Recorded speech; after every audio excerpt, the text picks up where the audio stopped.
Hey guys, my name is Gary. I'm a grateful recovering alcoholic and drug addict. Just got back from a meeting tonight and they asked me to lead. And it was great, man. I was like contemplating on even going. It's been a rough few days at work. And I've been in some fear, financial fear, and just a lot of shit going on. My boss was kind of up my butt about some stuff he didn't like, and I don't know if it was performance stuff, but just things that he wanted to see better, and he's been real frustrated with me. So, and this is the owner of the company. I try to please him, and because where we work, we try to do our best, and I'm just that type of person that I'm trying hard and not fulfilling his expectations. So it's the feeling I got. But so I was in a lot of fear, and so I just got to tell you, without getting into my whole work situation, because it's not fair to work or anything like that. But I'm just trying to explain about my process, and I could take that to a whole nother level. And so I was in a lot of fear, and so I listed, I live my life by this book now, because I'm a recovering drug addict and alcoholic in recovery, and I was bound up with a lot of fear, like coming home from work yesterday, and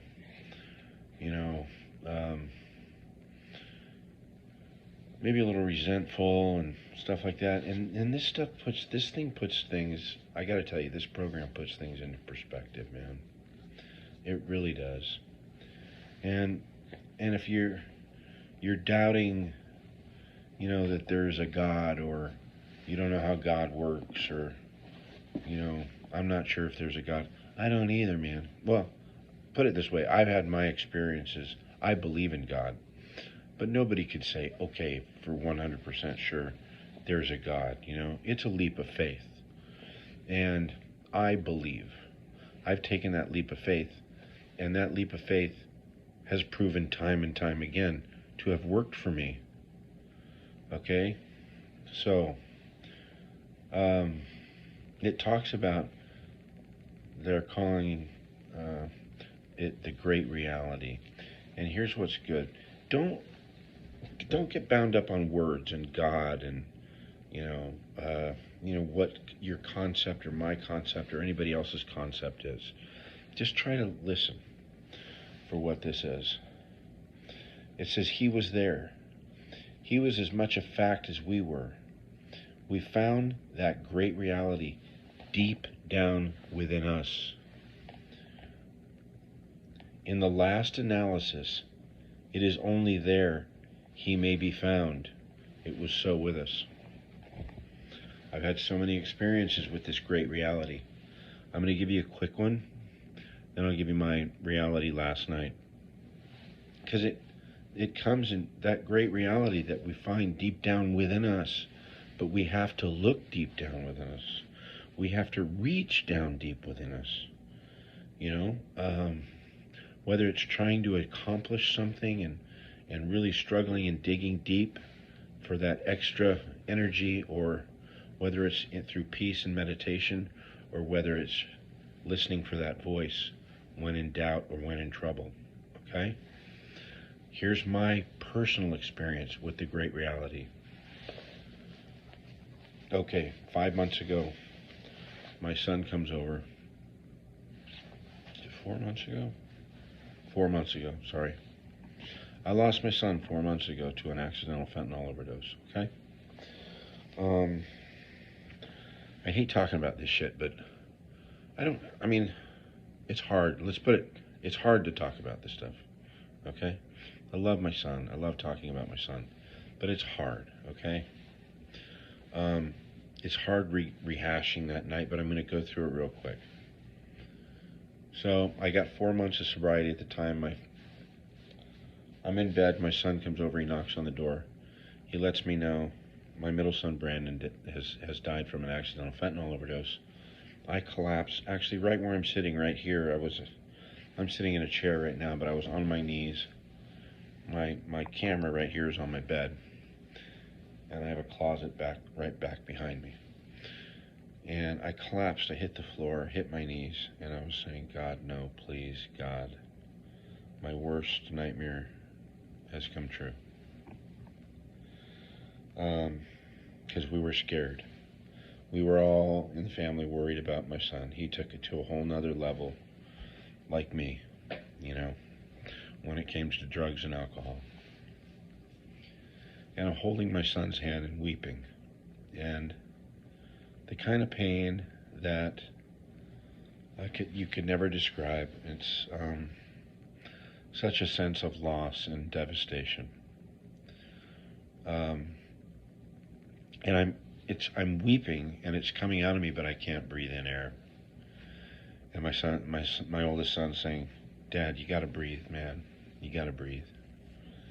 And I knelt over here, and I just kind of held onto the doorknob, and I was on my knees just weeping and weeping and weeping, and it kept coming out and out and out. My son's sitting on the bed where this camera is. He says, Dad, you gotta breathe, please. And after about 20 minutes of that, I hear a voice in my head, and this voice of strength said, you have a son sitting right next to you, and he just lost his brother. And I felt this strength come through me to great reality. That strength came through me. I removed my shirt. I blew my nose in it. I wiped all the tears and stuff off my face. I threw the shirt on the ground and put a new shirt on. Went over to my son and gave him a hug. Asked him if he was okay. And we cried together. And I had a strength about me that I didn't have 5 seconds earlier. And that strength has stayed with me. That great reality has stayed with me. And I talk to this great reality. I talk to myself. I talk to that. I don't call, I have my own conception of God, and it's my own. You establish yours. And mine is very limited, okay? You guys hear me talk on these videos. It's very limited.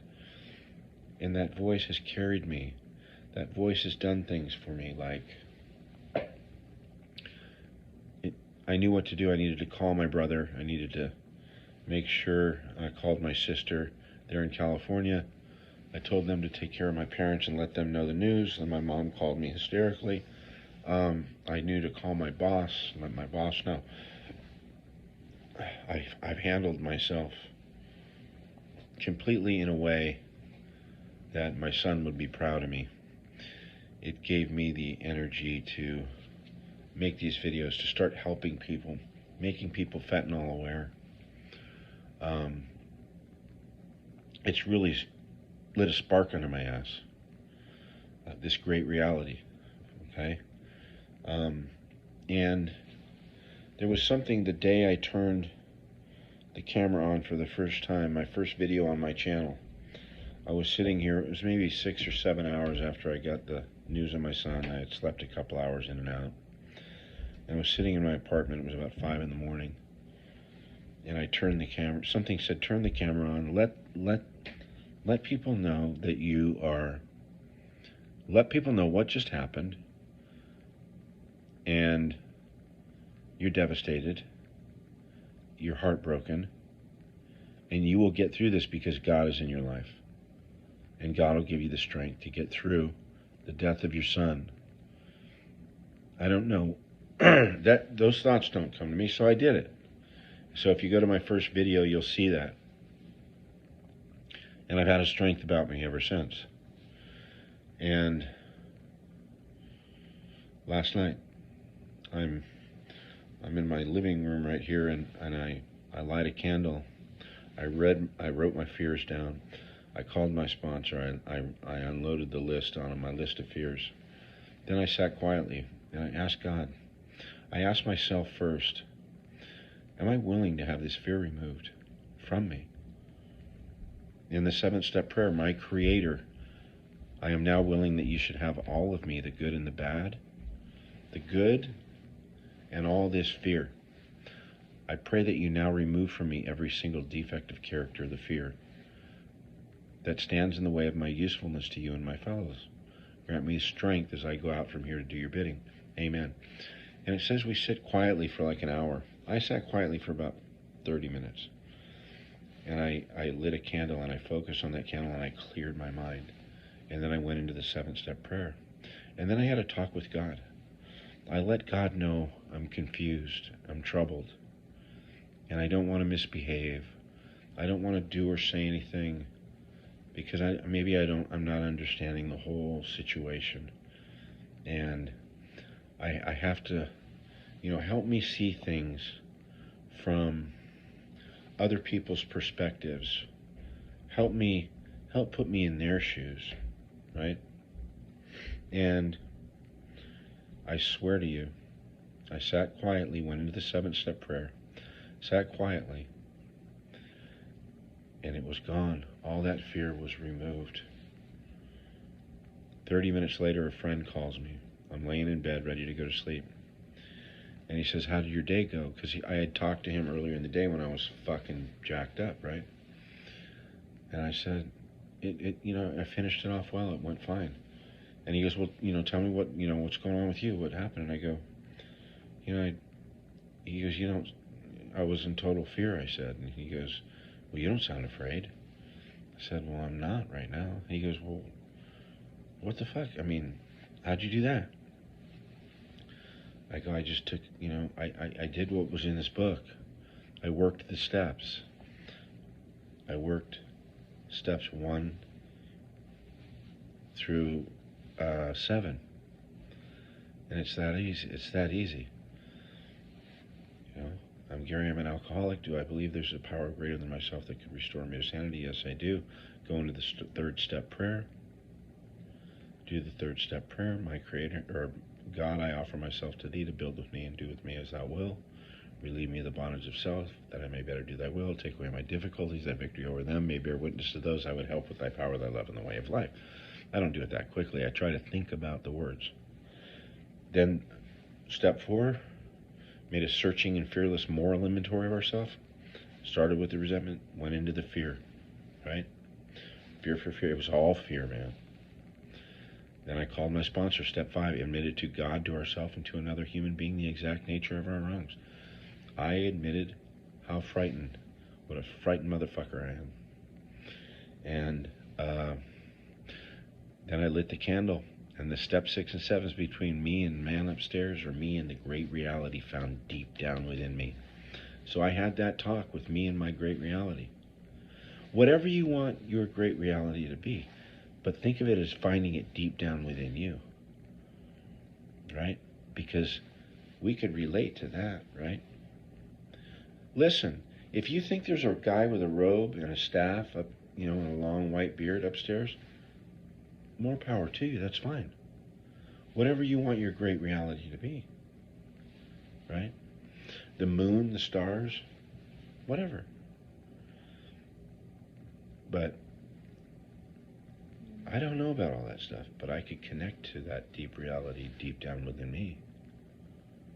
It says only there it can be found. That's where I've always found it, that inner voice. That inner voice. That inner voice last night said, I got this. And I have faith in that because I've gotten through all of these times, all of these things that I'm blow, and a lot of times mostly out of proportion in my mind. I can make something so small into all about me, and I was able to, because I've owned companies before, I was able to sit in my boss's shoes, and even though him and I don't think a lot alike we think a lot alike on a lot of things, but we have our differences on how we think about things. I was able to put myself in his shoes, Guy's running a big company. You know, he's losing money here and there and everywhere else. He's just, you know, he's got his own set of fears that he's got to deal with.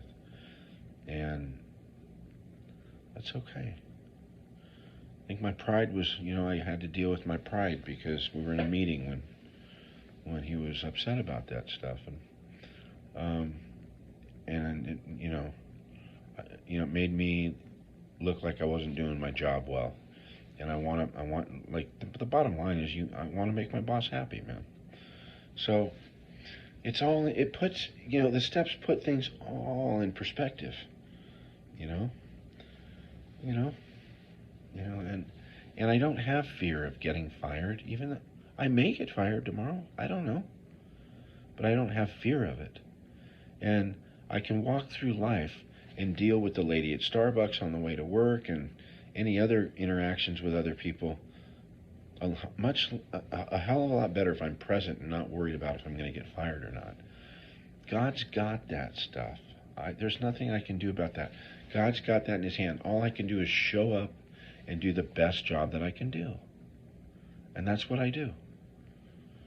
So I love this thing that I do, this Alcoholics Anonymous, and I do it with you guys. And so that's my great reality. Those are my two little stories about my great reality.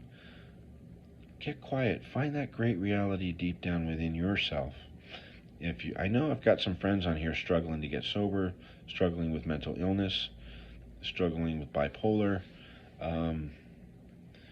Man, it's all about getting quiet and getting quiet and talking to that great reality deep down within you. Clear the mind with meditation, breathing, looking at a candle flame and focus on that flame. You know, or go into a guided meditation. They've got great guided meditation on YouTube. You know, there's this one lady that takes me on a ride into the clouds. It's so fucking cool. And that stuff quiets your minds, and then you come back down to earth, and it's more peaceful. It's more peaceful here on earth when your head is clear, and you're not worried about all the fear, the boogeyman that's going to get you from underneath the bed.